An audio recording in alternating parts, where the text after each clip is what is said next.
watching Kaja Kallas talk about how they need to sanction Russian companies, squeeze Russia's war machine, and make sure that Russia cannot, you know, keep the war machine going for many years. She's talking about a 19th sanctions package. This is the 19th package of sanctions, by the way, guys. It's the 19th package of sanctions. I mean, dude, like 19th package. Bro, this is the 19th package. And it seems like, I'm not going to say like that the sanctions don't do anything. But like, you've been sanctioning them since 2022 February. Obviously, it has an impact, but obviously, clearly, it's not enough to make them think twice about attacking Ukraine. They did it anyways. They're breaching airspace in the Baltic states, and they're saying that it was international waters. You think about these kind of things a bit, like here and there, this and that, but then you start to realize like Europe and NATO. I think they're a bit scared of Russia. Like, I don't know why they're scared of Russia. Like, Russia's not really that powerful. I mean, they're pretty powerful if you compare it to like third world countries, but compared to Europe, they're pretty weak. Like GDP, everything, like economically, militarily, they're pretty weak, They still haven't destroyed Ukraine. They still haven't conquered Ukraine. And it seems like the Baltic states would be a lot easier to conquer. Maybe they're just testing the waters. But at the same time, it's like I'm looking at Kaja Kallas talking here. And I'm just thinking like, okay, you've been saying sanctions all the time, but you're still buying Russian gas. You're still buying Russian oil. So technically you're funding the war machine. And you want to sit here and tell us that you're trying to squeeze Russia's access to financial markets and this and that. But at the same time, you're buying Russian oil. All right, let's play the video. States the 19th package of sanctions against Russia that targets key sectors sustaining Russia's war effort. Our sanctions bite and are having visible impact on Russia's public finances. They're having an impact, but are they having enough of an impact to where Russia's going to stop the war in Ukraine? You see, that's the key right there. I mean, if this sanctions package is going to take place, if it's going to actually weaken Russia over a period of 100 years, it's going to take 100 years for the Russian financial system to collapse, then, I mean, this is not really that effective, Kaja. I'm sorry, it's just not. Like, all right, let's look at the video of her talking about the Russian oil. Like, how are you buying Russian gas? Russia is testing how far they can go.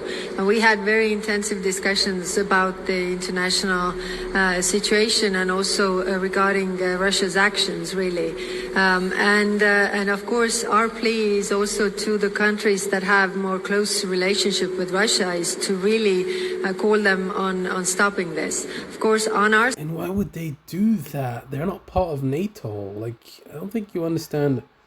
I don't think she gets how much trouble they're in, man. Like, I think if Russia launches a war against the Baltic states and takes over, what do you guys think? Do you think NATO is going to respond and start sending troops to Russia and this and that? Like, apparently Article 5 is attack on one. An attack on one is an attack on all, apparently. That's what they say. I mean, I don't know if that's a fact or not. But I guess you'll just have to test it. Because Article 5 has never been invoked. Well, actually, no, it has. It's been invoked by the Americans after 9/11. Even though the Saudis were behind 9/11. And then they attacked... Why did they attack Iraq and Afghanistan? Like, yeah. Yeah, they said that there was weapons of mass destruction in... what do you call it? They said there were weapons of mass destruction in Iraq. There were no weapons of mass destruction in Iraq. They were looking for Osama bin Laden in Afghanistan. They found him in fucking, what do you call it? In Pakistan.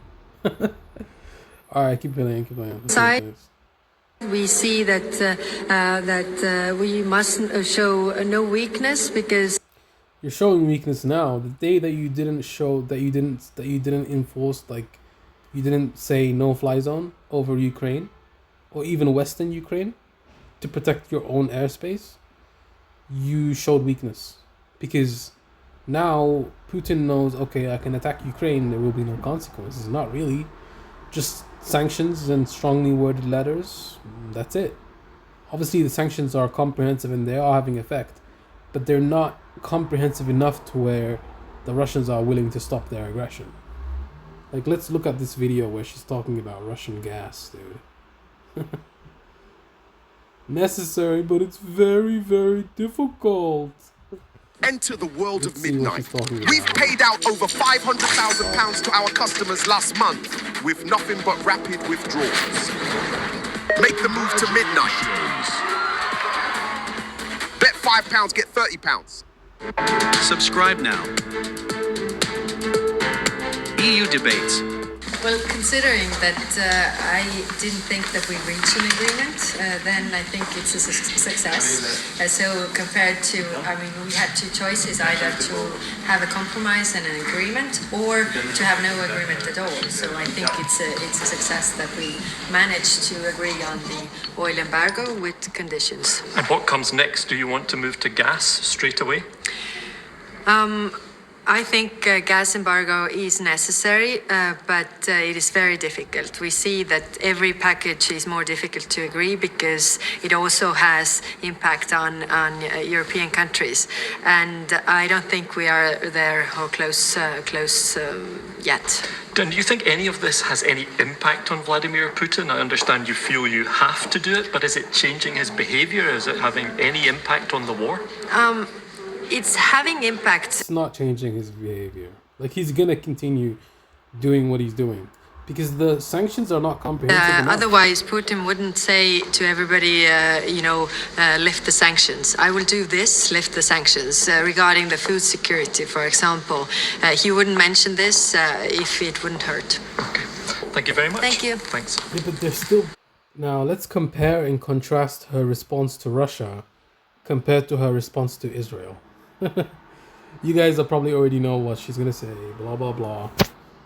I want to stress, and we stress all the time, is that we are proposing these measures not to punish Israel or Israel people, but to really try to pressure Israel. But you punished Russia and you punished their leaders and you punished their economy. But with Israel, you want to see how everything plays out. You wanna investigate. You wanna make sure.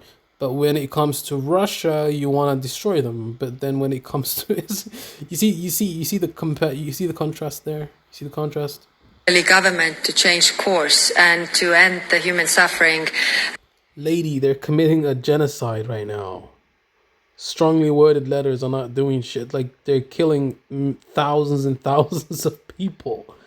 Like, they're slaughtering women and children.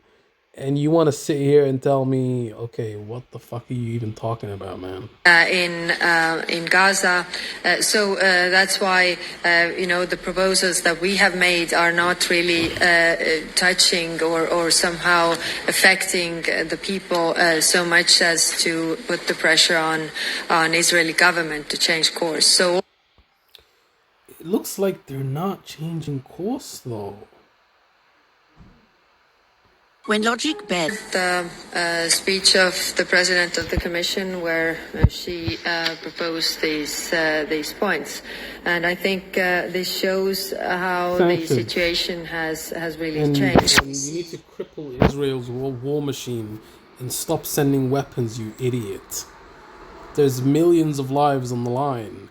They're committing a genocide for 2.2 million people. And over 300,000, 400,000 people have already been killed, you dumb broad. Like, what are you talking about? We have to do something now, not tomorrow, not next week. Literally now, like literally now, right now. the E1 settlements. We see also the action now in Gaza City. All these things that bring more. Gaza's a parking lot, dude. Like, they destroyed everything. Everything's been destroyed. Now, Europe, often criticised for being reactive or divided on Middle East policy, is carving out a more assertive role. By sanctioning both Hamas and Israeli officials, the EU is positioning itself as a player willing to challenge both sides of the conflict. Observers say the It was in your question that we have been inactive. That's not true. We have been the most active actors on the international sphere on this file, trying to improve the humanitarian situation on the ground.